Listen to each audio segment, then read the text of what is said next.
Hello and welcome to Unacademy. Welcome to another session of Economy Explained. And in this session, let's try and understand what are the arguments that have been put forward by various experts who are arguing that a multilateral organization such as World Trade Organization is ineffective now. It is as good as dead. Now, before I start the discussion, a very important announcement. We at Unacademy are very happy to announce a new program, Unacademy's Current Affairs Navigator, UCAN. What are the features of it? This will have a comprehensive coverage of all the current affairs topics for civil services examination. We will have an exhaustive coverage of different newspapers such as Mint, Hindu, Business Line, Economic Times, etc. In addition to this, we will also be covering articles from PIB, Yojana, Kurukshetra, Economic and Political Weekly, as well as Down to Earth. The classes will be held from Tuesday to Friday, that is 4 days a week, and the timing will be 9:30 p.m. to 11:30 p.m. And the specialty of this webinar course is the webinar classes or the current affairs classes will be taught by respective subject faculties. For further details, please click the link provided in the descriptive section. Now, let's start. What are the points which have been put forward by various experts to prove that WTO has become ineffective? Why are they saying that WTO is as good as dead organization now? Let's try and understand. Point number one, inclusion of non-trade issues. Now understand the point here.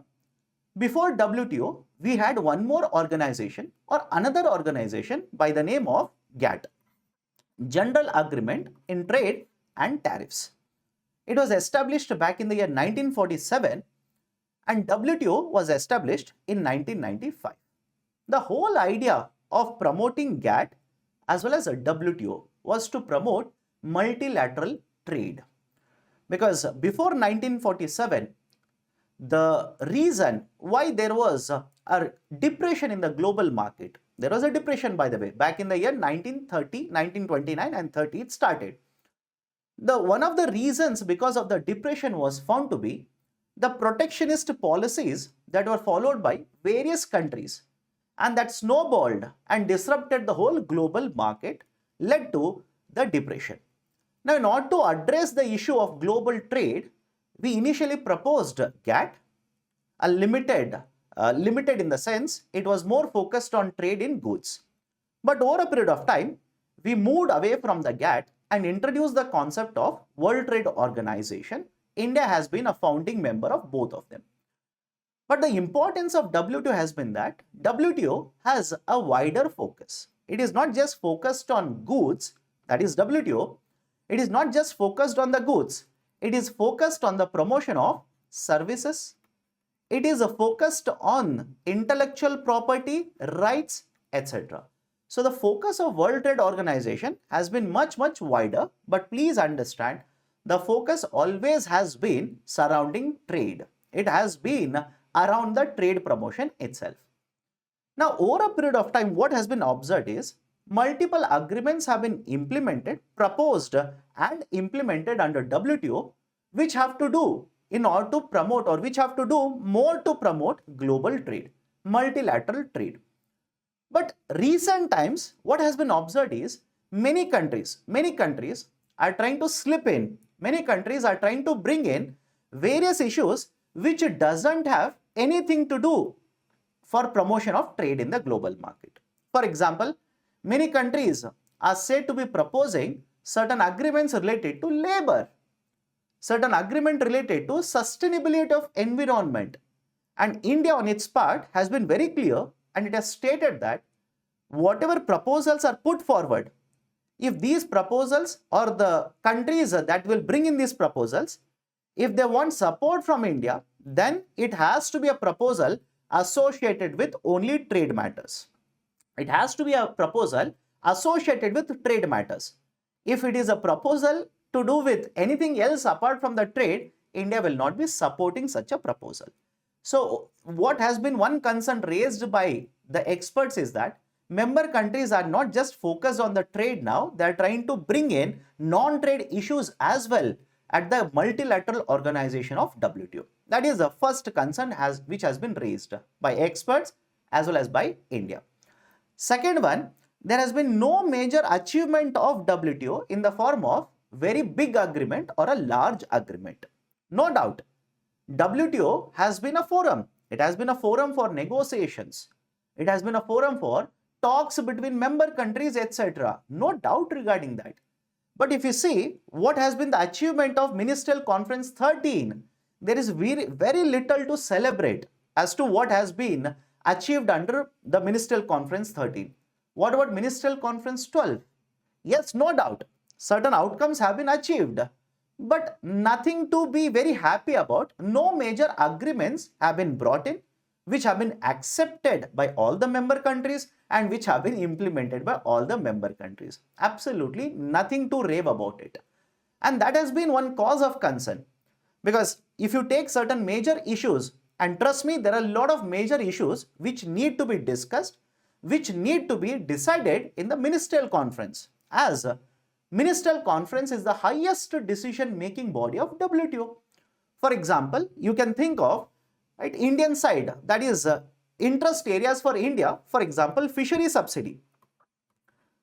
Very recently concluded Ministerial Conference, there was a discussion regarding fishery subsidy, but there was no agreement arrived regarding fishery subsidy. The fishery subsidy issue has been discussed under WTO right from 2001, the 4th Ministerial Conference in 2001. And we are here 20 years later still discussing about fishery subsidy. And some of you might be thinking, sir, is it so difficult to arrive at these agreements? Of course, yes. Reason being, WTO generally functions on the concept of consensus. There has to be a consensus, that is, every member country has to agree if these agreements have to be implemented by all the members.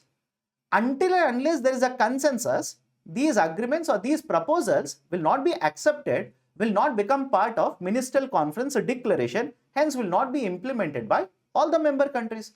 So regarding fishery subsidies, we have been discussing for more than 2 decades now, and we are nowhere near to arriving at an agreement. Let me take another example here, one more example, again from interest of India only. For example, public stock holding issue, PSH, public stock holding issue. The public stock holding issue has been in discussion under WTO's Ministerial Conference for more than 10 years now. It was brought up by India in Ministerial Conference that was held in 2013, Bali Ministerial Conference. It was accepted, or it was decided that we will decide to arrive at a permanent solution regarding public stock holding in the next 4 years. And here we are. Despite it being more than 10 years, even today, there has been no agreement, no decision regarding public stock holding issue. So in terms of performance of WTO, if I have to evaluate it, in the last couple of years, there has been no major achievement in terms of, let's say, agreements or certain important decisions that have been taken by WTO. Third, deadlock in the dispute settlement body.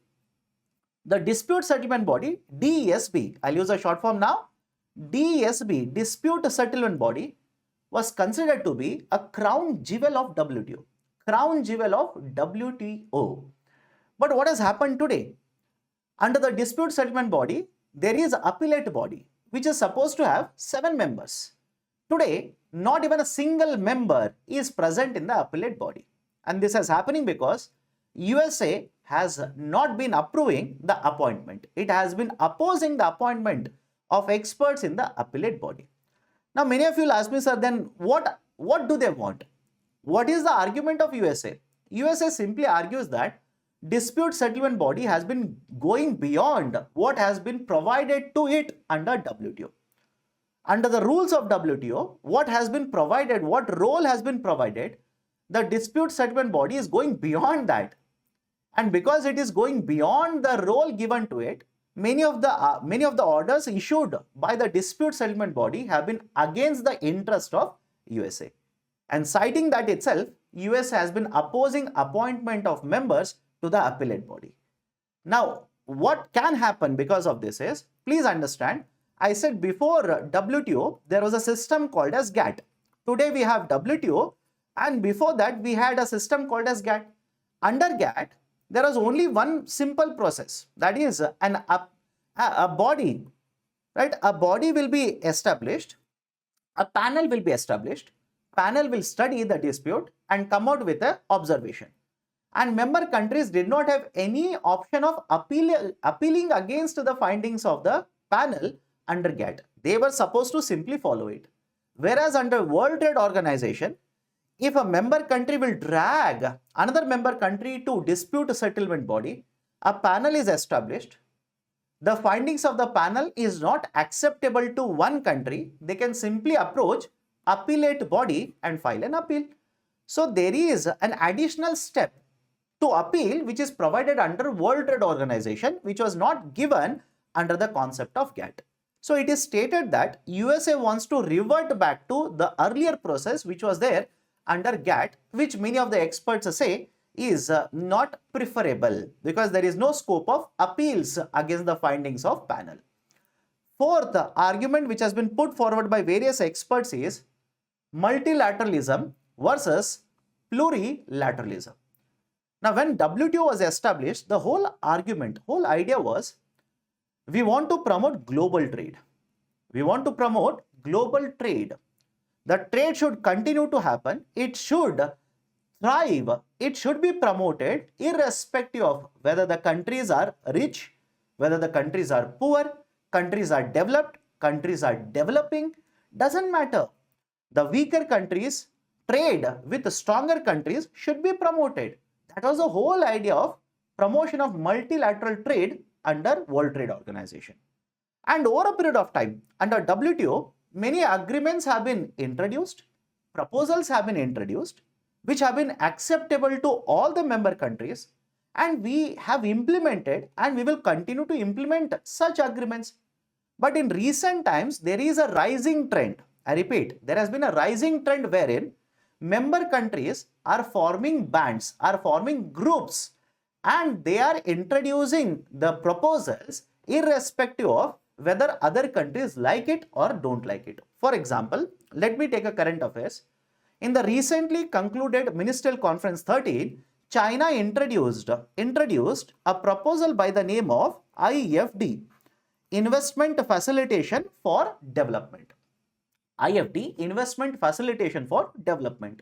And in fact, there were more than 100 countries which were supporting this proposal of China of IFD. India opposed it.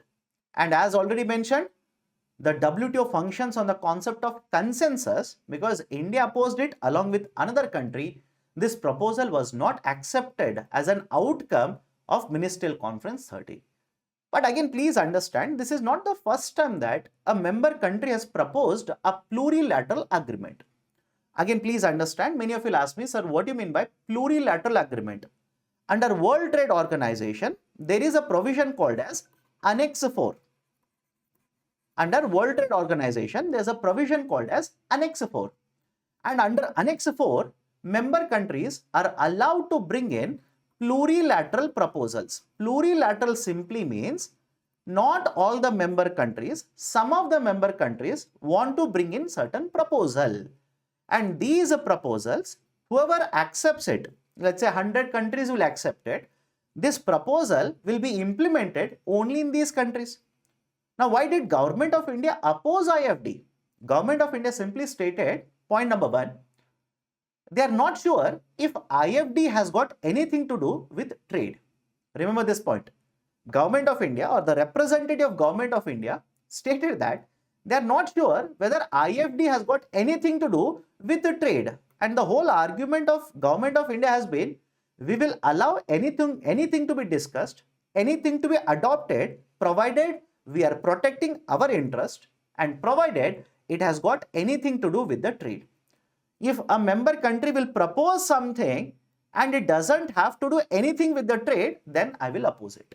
That has been the viewpoint of Government of India even before the 13th Ministerial Conference actually started. Right? So multilateralism versus plurilateralism argument is there is this rising trend where member countries are forming groups. They are introducing agreements which is acceptable to only few of them, plurilateral agreements. And is it allowed? Of course, yes. Then the argument will be, what is the need for having other member countries under WTO? The whole idea of WTO is to take all the member countries together, not to have these member countries form a band, form a group and start making proposals for each other's benefit. So that is one more point, and please remember this. In addition to this, many experts also say that in the recent times, there has been a rising trend of trade agreements. Trade agreements such as free trade agreements, where few of the member countries will form a group, and because they know that the trade agreements will benefit each other, not others, not outside the agreement, not the members outside the agreement, because it will benefit each other, they are entering into more and more such trade agreements. And again, this is not going to promote the trade between all the member countries. It is going to promote trade between or amongst very few member countries of WTO. Next, protectionism. Various experts have pointed out that if you look at what has happened in the last couple of years, this trend was there, but it intensified during COVID times. Various member countries have implemented policies which will protect themselves, which will protect their domestic market. For example, the president of USA or the current government of USA, which is headed by Mr. Joe Biden, brought in a law, implemented a law, Inflation Reduction Act, IRA. It is stated that under Inflation Reduction Act, the government will be subsidizing, will be providing lot of subsidies for the companies which will be investing in the market of USA. So now many companies which were earlier planning to invest in other countries such as European market have shifted their proposal to invest into USA market. And many European countries have opposed this Inflation Reduction Act, and they are of the opinion that what government of USA is simply doing is it is poaching their investment. It is basically leading to a process wherein member countries, in order to protect their domestic market, are willing to introduce any proposal or any laws, any measures which will hamper investments, which will hamper industries in other countries. So that is one more argument which has been put forward by various experts to prove that World Trade Organization has not been very effective in recent times. It has been been ineffective. It is almost like World Trade Organization is dead now. In fact, if I just want to go one step ahead here, many experts also state that World Trade Organization has become like United Nations now. It has become like United Nations, which no doubt is a very important forum where all the countries will come and negotiate, will come and talk. But if you look at how effective are these organizations, what is the marginal usefulness of these organizations, you will be dismayed. You will not be happy with their usefulness. You will see that they do not have large amount of usefulness in the current context of global trade, global security situation, etc. So these are certain points that I wanted to discuss with you people as to prove why many of the experts are arguing that WTO is ineffective and WTO is almost dead now. If you like these initiatives, please hit the like button. Provide your valuable comments in the section below. And if you're yet to subscribe to Unacademy YouTube channel, kindly do it now. Thank you. Have a great day.